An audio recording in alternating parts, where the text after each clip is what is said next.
Hi everyone, Shannon here. I am here to talk to you a little bit based on the emails that you sent to wwbld@brucelee.com, which stands for What Would Bruce Lee Do?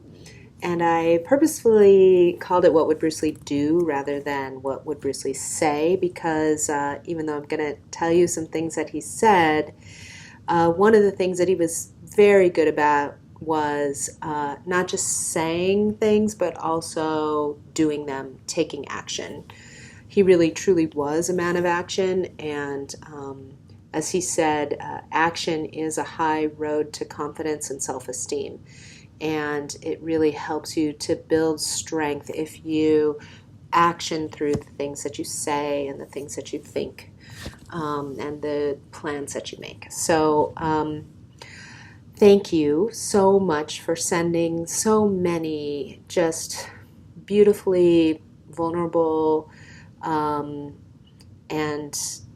open and descriptive emails. I got emails from all around the world: Australia, South America, Europe, the United States, of course, Asia, the Middle East. I mean, I'm really touched by how many people reached out, and I'm really moved by how much everyone is struggling right now, whether it's with the quarantine and the situation in the world right now, or if it's just with whatever you're struggling with in your life. The thing is, we all struggle with things in our lives, no matter who we are, no matter what our life station is. And so,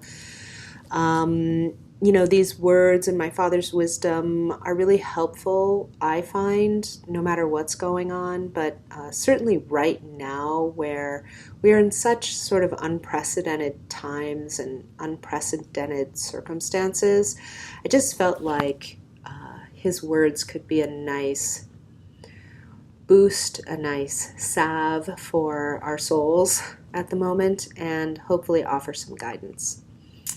So before I get started, I thought I would just open with a quote of his that talks about sort of the framework around being a teacher as well as being a student. And I know I'm not exactly a teacher and you're not exactly students, but I am sharing something and you are receiving something. And so I thought that this quote was useful. So he said, "A good teacher functions as a pointer to truth, but not a giver of truth. He, or in this instance she, is merely a signpost for a traveler who is lost. It is up to the traveler, however, to decide on the direction they will go. A good teacher might be able to help you to discover and examine your problem by awakening your own awareness. And that is all." So with that in mind, please know that I'm sharing from my heart, based on your inquiries, based on what I know as a human being up to this point and what I believe would be helpful from my father's words. But please, if anything I say feels like it's not for you specifically, or you don't find it helpful, I just want you to know that that's okay. I'm doing my best to be helpful. My intent is to be helpful or encouraging, or at the very least soothing for you. But if you find that not to be the case, that's okay, because there is help for you out there. There is support. It may not come in the form of me, but there are many other avenues of information and knowledge and support out there in the world, and I hope that you will continue to seek it out. So with that said, a lot of you asked me about what Bruce Lee would be doing in quarantine. What are the opportunities in chaos, in these circumstances? And interestingly enough, we kind of have a slightly different but pretty accurate case study of what my father would be doing in quarantine. because in 1969 he injured his back very severely. He was working out and he didn't warm up before doing a particularly strenuous exercise, and he injured his fourth sacral nerve very seriously. He went to the doctor and he was told that he would never do martial arts again, that he needed to be on bed rest for many months, and that he may never walk without pain or even normally again. So obviously this is a big blow and a sudden alteration in his life course that came about very unexpectedly.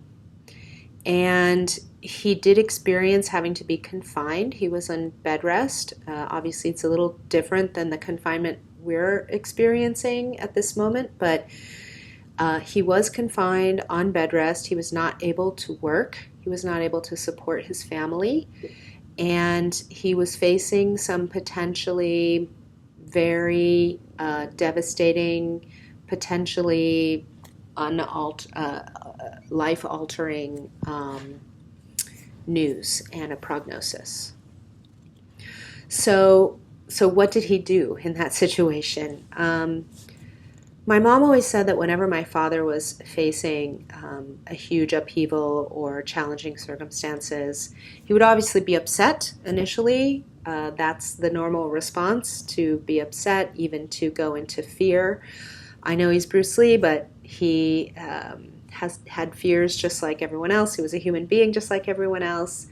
The question is what to do with it. So his method first was to have whatever reaction he was going to have, and then feel the feelings, and then he would quiet himself. He would go in, and he would really assess how he was feeling inside, where he was, what was possible. He would make a plan. He would quiet his mind as much as possible. My father did meditate. Meditation is extremely helpful. Mindfulness, these practices are extremely helpful for quieting the mind, calming the mind, as well as other things. And he would do that. So I know meditation is not for everyone and it's challenging, but that's definitely a tool that can be looked into during this time if you need help quieting your mind, which I know a number of you said that you did need help with. So he would do that. He would also rest. He was put on bed rest, and he did rest. And that may seem like, oh, that's obvious, but my father actually really believed in the power of rest. He believed in a good night's sleep, as much of a good night's sleep as possible, and he believed in getting still when he needed to get still. So he understood that rest, because he was so active in his life, that rest was nutrition for his whole body, not just his body, but his mind and his spirit as well. Rest is extremely restorative. So as many of you as can get rest when you can, when you need it, when you're exhausted, I would encourage you to do so. It is what Bruce Lee would do. Next, he did a lot of prescriptive reading. There was not the internet back in those days, and so books were what he turned to. I still think that books offer a much deeper dive into certain topics and are the best way to get a lot of in-depth information from a particular author or teacher. And he was extremely self-educated and believed in the power of prescriptive reading. What does that mean? He read books about how to help his back. He read books on anatomy, kinesiology, back pain. He wanted to understand the problem what exactly was the issue in his back, how could he strengthen his back so that he could support it and be able to put together a plan for his recovery. Now, he read about the physiology, but he also read a lot of books during this time that would be called self-help books or New Age books. He read books on spiritual teachings, philosophy, Krishnamurti, Alan Watts. He read books that helped him to not only come up with a plan for his physical health, but a plan for his mental and emotional health. He needed to create a framework for himself in which he could move forward in whatever way he was able. And if that meant primarily mentally, then that's what he did. And it's really, really important to understand that he was very proactive in cultivating a particular mindset, not just his physical body, but his mental and emotional body as well. And he did that in part by reading, and reading really in an engaged fashion, underlining, notating, making notes. And he came up with a plan. As many of you know, the walk on phrase comes from this time. He wrote the words walk on a business card and put them on a stand in front of him to remind him to just keep putting one foot in front of the other toward whatever the best next possible step for his life could be. And as we know, of course, he did work himself back into health. All the movies where he's,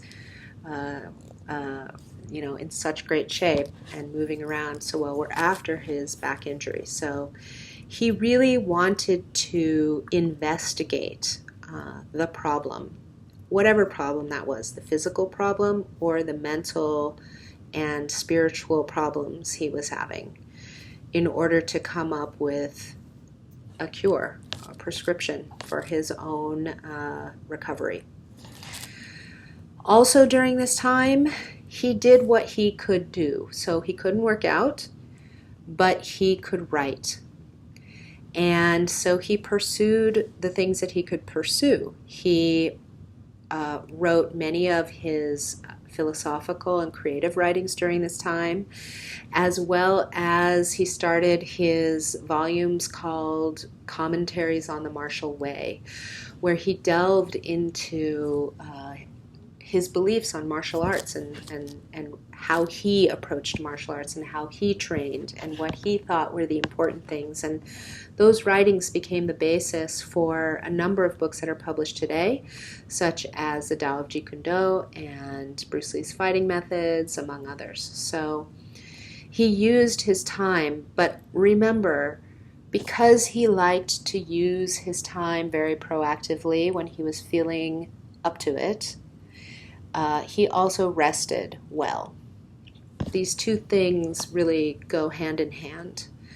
So I wanted to share that story because I thought that it was a really good sort of entryway into what I wanted to talk to everybody about today. So many of you are struggling with things that he was struggling with at the time, like how to stay positive, focused, motivated, calm, centered, how to persevere, how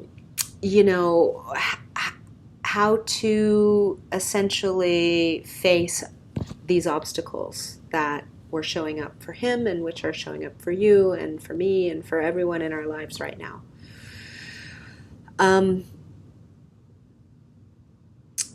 All of these things are about the quality of your mental state, the quality of your state of mind. This is so important. When I read through your emails, I could just see that Yes, there were some people dealing with serious physical issues of exhaustion, which, by the way, is also challenging for your state of mind, or with physical injury, which is also a huge challenge.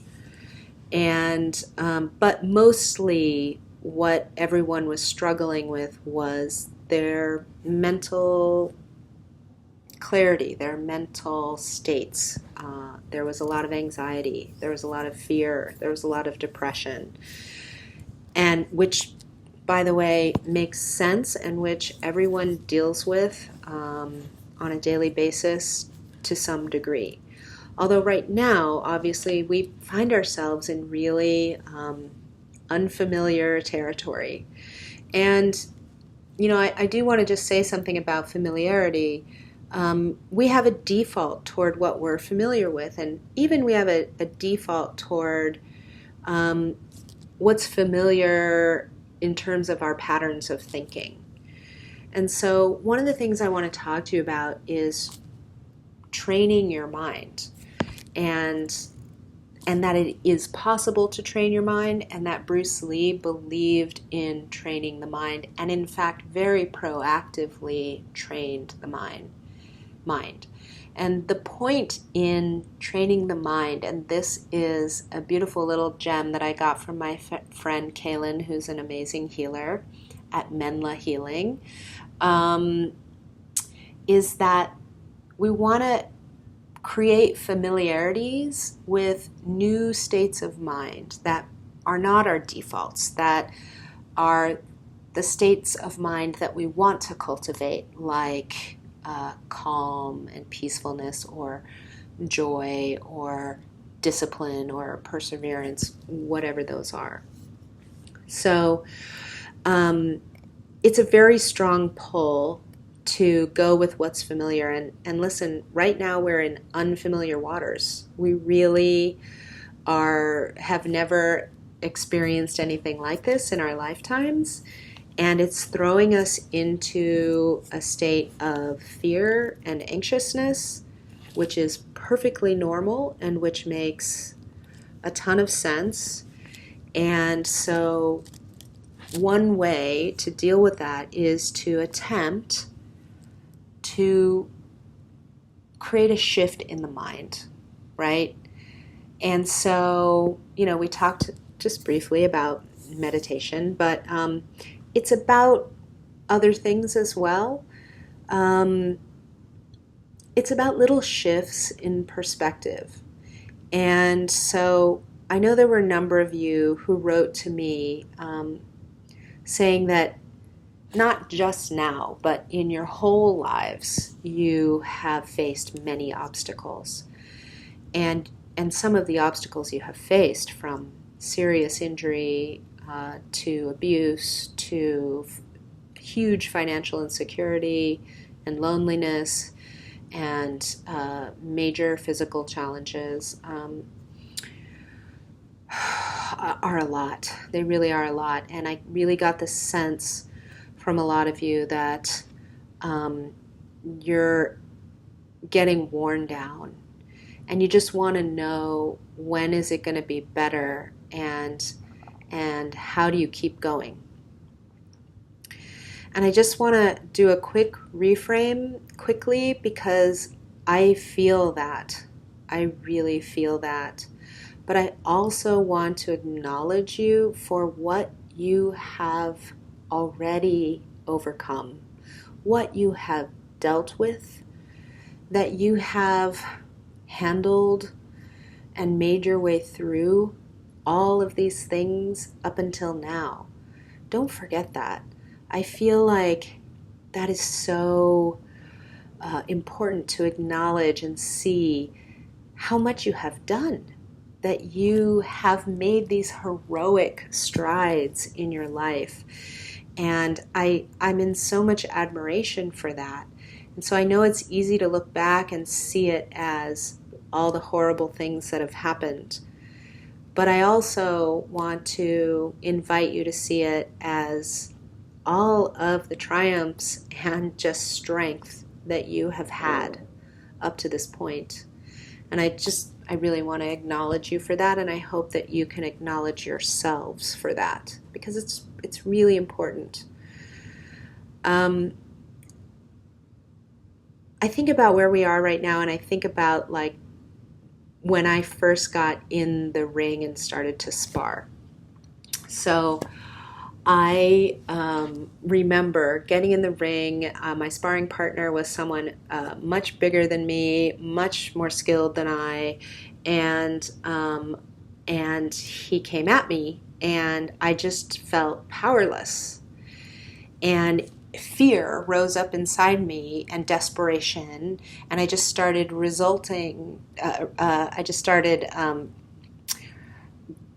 I just started grasping for anything, like whatever came up, running away, cowering, and I could hear my instructor saying, keep your hands up, or punch, or, pivot, or all this stuff. But in my mind, I was just like flailing. And I think about that right now because I think that's how a lot of people feel right now.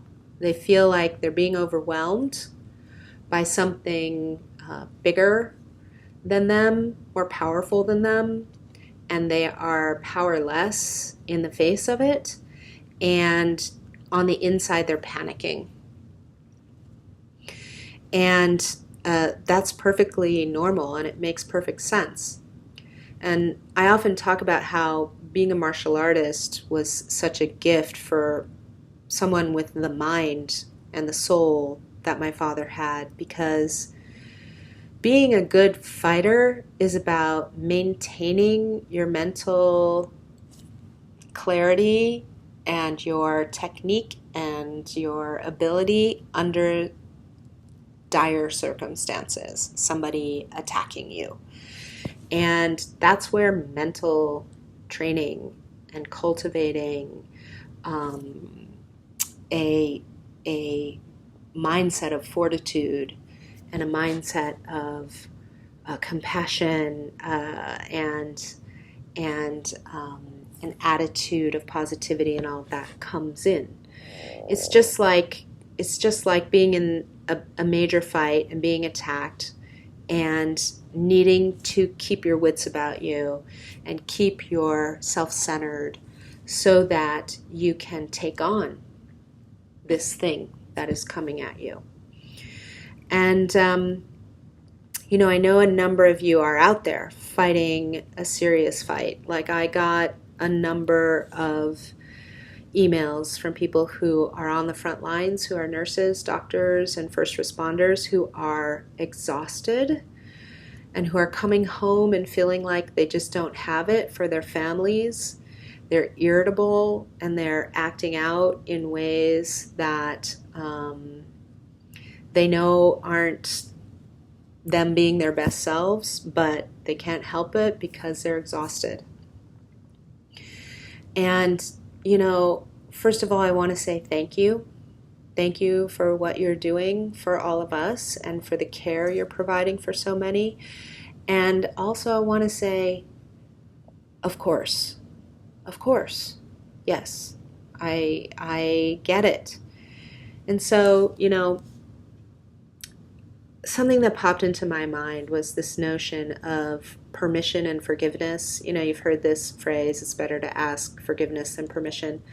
I don't want you to go there. I actually want to encourage you to ask for forgiveness and permission.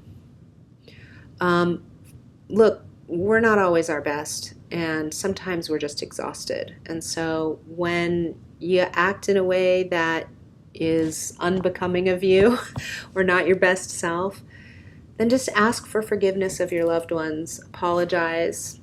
It goes a long way. And in terms of asking for permission, what I really mean by that is ask for the support that you need. If you need a moment to yourself, if you need a nap, if you need permission to be irritable sometimes, you can ask for both. So, I don't know, that just popped into my mind that for people in that position, that it really is best to just ask for what you need and apologize when you're not your best self.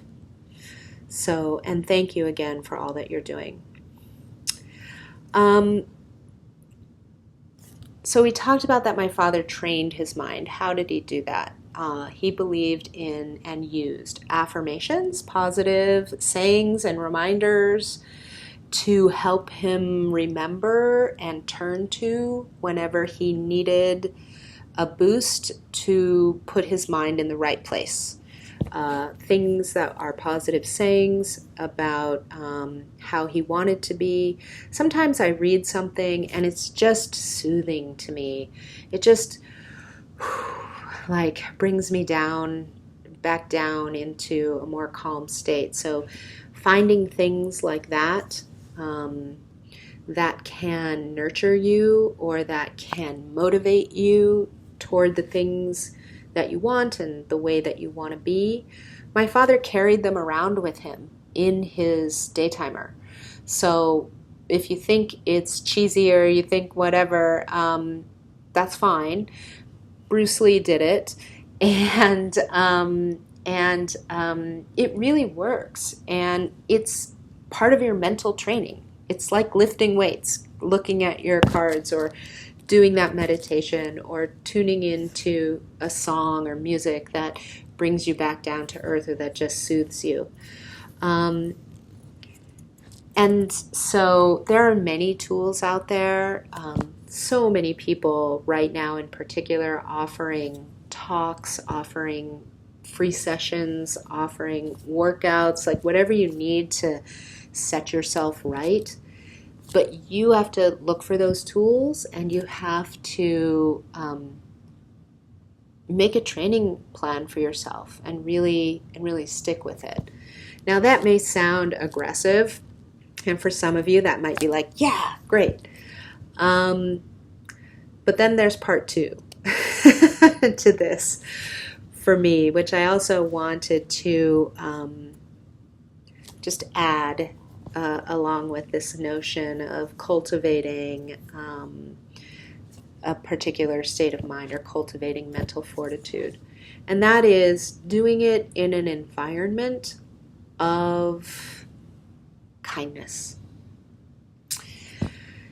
Now, I use the word kindness instead of positivity because you can be positive without being kind. Positivity can kind of sometimes feel like a drill sergeant, or it can feel too casual.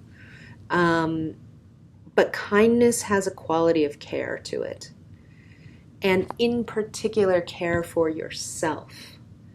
There were some of you who wrote about beating yourselves up for making mistakes or poor choices or not doing things that you should be doing better. Everyone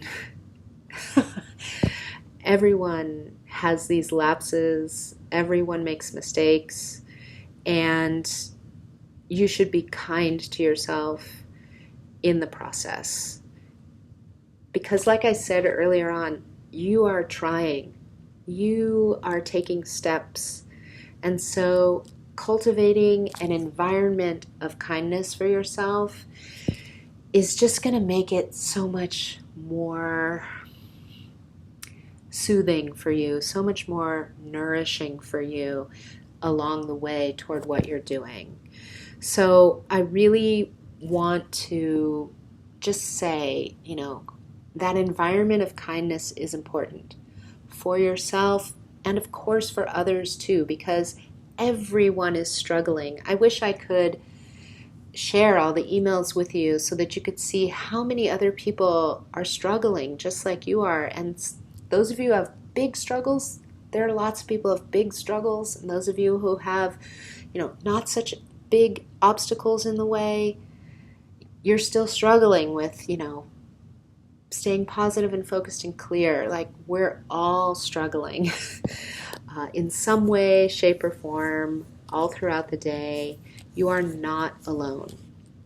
So this environment of kindness for yourself and for one another is extremely important.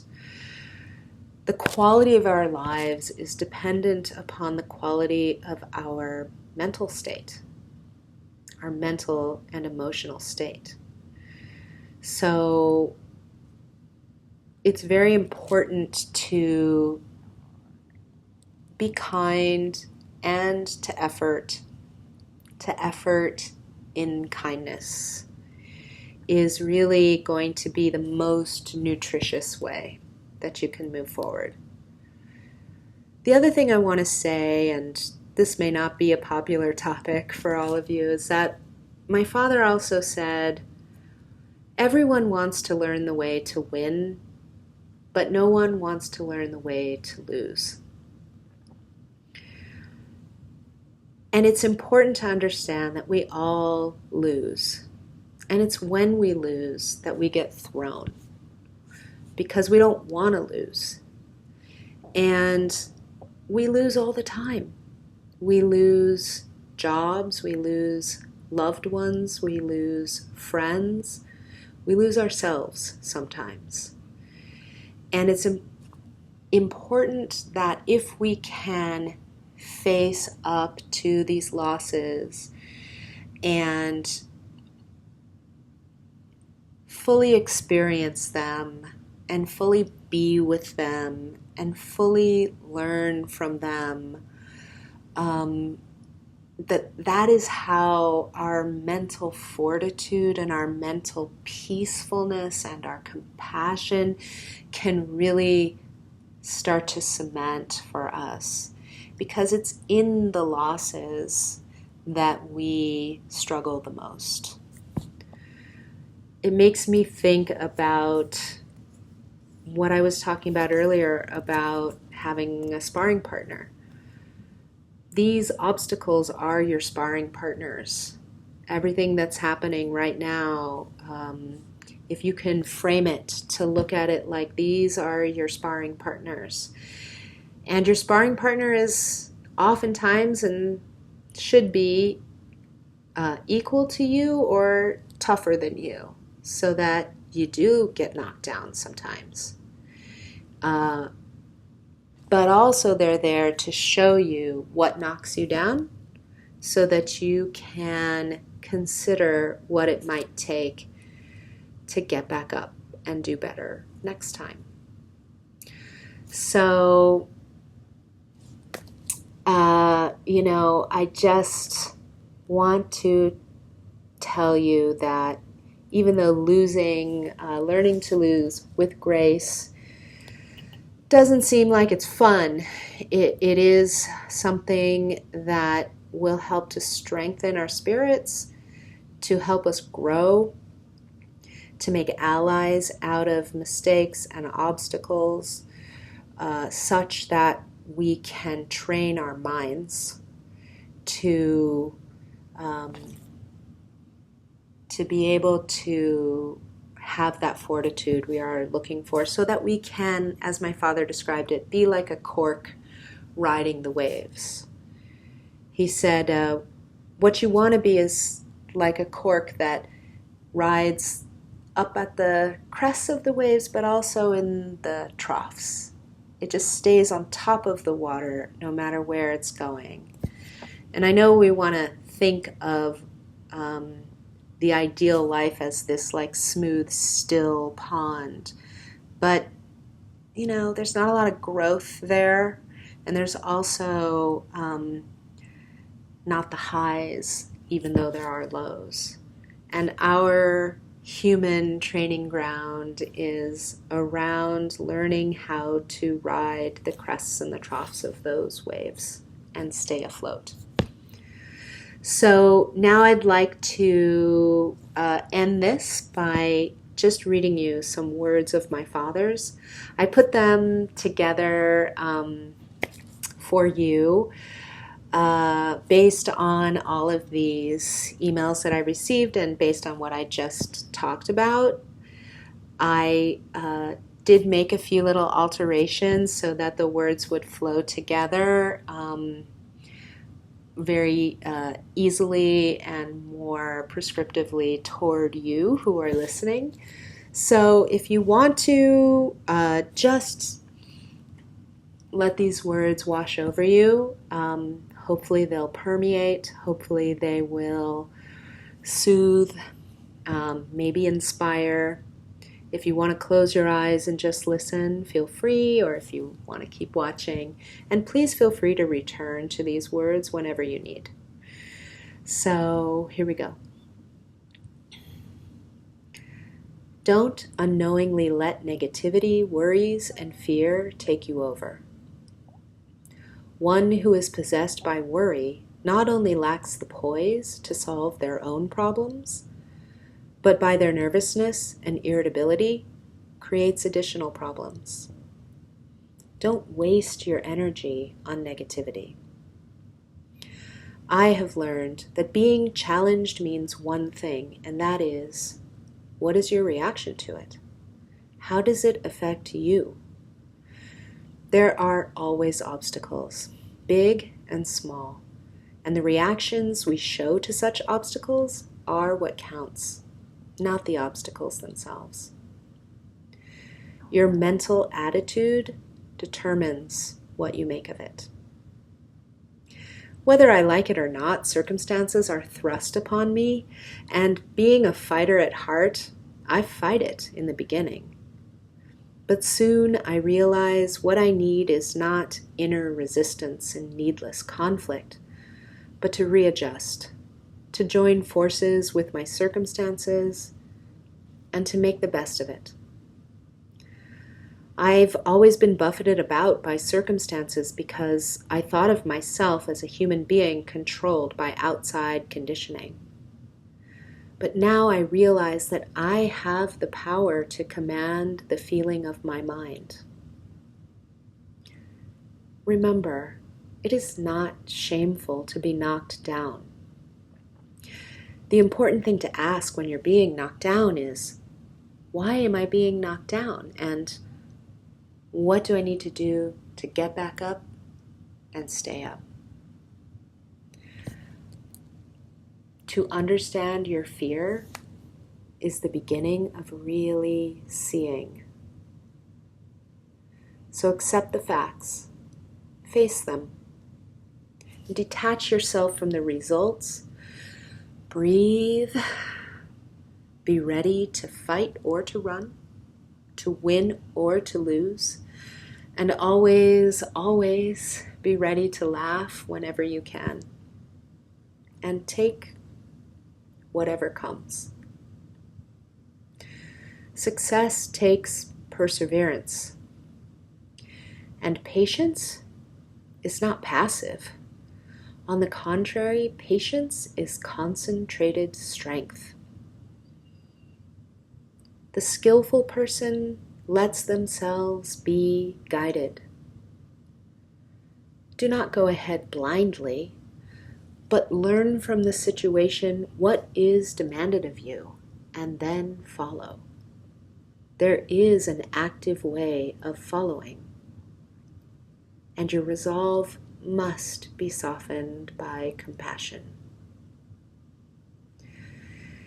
It is a great mistake to anticipate the outcome of an engagement. You ought not to be thinking of whether it ends in victory or in defeat. It is not what happens that is success or failure, but what it does to the human heart. And success just means doing something sincerely, wholeheartedly, and you will need support. What is happening right now in this moment is more important than what should be happening. Too many people are looking at what is from the position of thinking what should be. There is, quote, what is, only when there is no comparison at all. And to live with what is to find some peace of mind. Life is something for which there is no answer. But freedom lies in looking inward and understanding yourself from moment to moment. A man literally is what he thinks. Everything is a state of mind. And the mind itself is endowed with infinite mobility.